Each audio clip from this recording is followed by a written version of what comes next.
Tonight, new revelations will make America pause before we ever trust the United Nations again. The United Nations has always had its share of bad press. When we look at the World Economic Forum and the New World Order that they're trying to usher in, at the heart of that has always been the United Nations. The United Nations concentrates its effort on three areas for the globalization of the world. The first area is from a political standpoint, a one world government. The second is through a one world educational program, which we'll cover in another episode. Today, we're going to talk about that third prong, and that is a one world religion. That religion is focused on New Age spirituality, as evidenced by the meditation room in the UN's headquarters. While draped in New Age language philosophy, it's plain to see that the meditation room incorporates ancient world mysticism. If you're not familiar with the symbolism in this room, I would encourage you to go online and look deeper into it. For now, let's take a look at one of the spiritual organizations that supports the UN's efforts. The name of this organization is the Lucifer Trust. The Lucifer Trust was first located at 666 United Nations Plaza. Subsequently, it's moved to 866. In addition to its change in address, it underwent a name change from the Lucifer Publishing Group to the Lucifer Trust. The Lucifer Publishing Group was founded by Alice Bailey.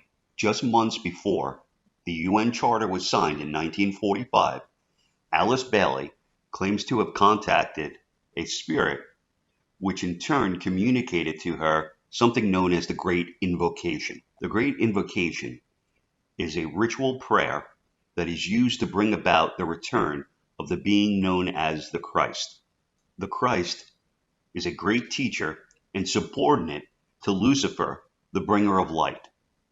It is said that Lucifer will illuminate the world and raise the consciousness of humanity. This invocation was first spoken at the UN by Eleanor Roosevelt, First Lady of the United States, in 1952. The Great Invocation is spoken weekly by thousands across the world in an attempt to send the proper energies to call for the coming of the Christ. In addition, it's utilized at various times throughout the year according to astrological events, as well as preceding certain events held by the United Nations. Here's the president of the Lucifer Trust describing the effects of the Great Invocation. The seventh ray works powerfully through Uranus. And visualizing this planet's influence, we can help to consolidate the new world order on the physical plane. And indeed, we're given a symbol to meditate upon in esoteric astrology for just this purpose. And this is why in this present period of transition, the Lord of the seventh ray is taking over the control of affairs and the ordered working out of the plan, so as eventually to restore stability to the planet and give the incoming Aquarian influences a stable and extended field in which to work. Of course, not all of us are going to accept this one world religion. And while this New Age philosophy speaks of love and unity, there's also a darker side to this. I'm going to read to you an excerpt that was taken out of one of Alice Bailey's books. It's a message that was transmitted to her by one of the spirits that she was in contact with.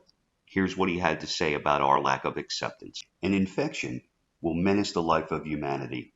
It will make its presence felt in infected areas in the body of humanity.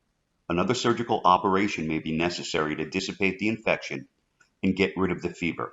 Let us never forget that when a life form proves inadequate or too diseased or too crippled for the expression of that purpose, it is no disaster when the form has to go. Death is not a disaster to be feared. The work of the destroyer is not really cruel or undesirable. Therefore, there is much destruction permitted by the custodians of the plan and much evil turned into good.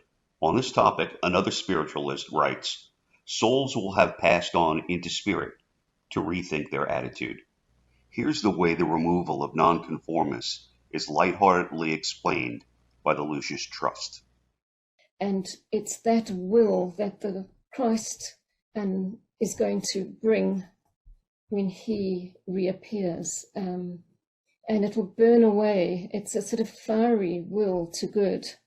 It's not a sort of gentle, soft spirituality in that sense. He's going to burn away those barriers that exist between people.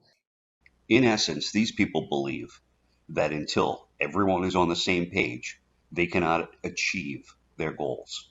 Their goals, simply stated, are ascending to a higher form of consciousness, which requires everyone's participation and spiritual unity, and they're willing to do whatever it takes to get everybody on that page. In the next part of this series, we're going to explore a 10-step plan that has been put together, and we'll compare that to the leadership around the world and see if they are executing in step with that plan. Thank you, and bye for now.